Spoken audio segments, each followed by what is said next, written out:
พาเลาะไปเบิ่งข้าวสารเนาะแล้วเมื่อนานซื้อข้าวสารไว้แล้วลืมเอาวันนี้เรามาเอามา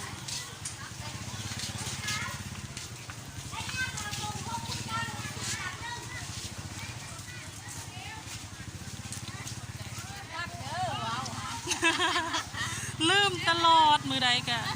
คักเด้อจะนั่งพามาเบิ่งข้าวสารเนาะพี่สายย่างที่บุทันเมื่อติดไม้หรอบ่ไม่ติดไม่แล้วแต่ว่านี่ก็มัดไปให้เลย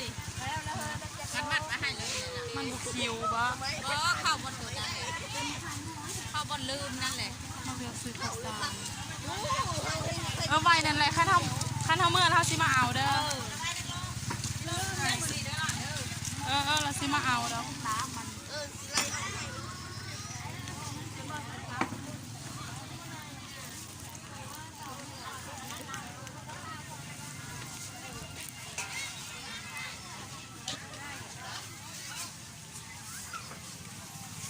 หน้าฮกให้แค่ที่ได้ป่า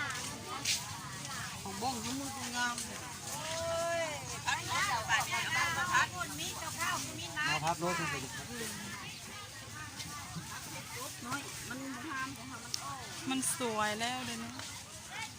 ชนางสิมาขายขนมแล้วเด้อเลาะเมื่อยแล้วบ้างเฮ็ดเลยไงอะไร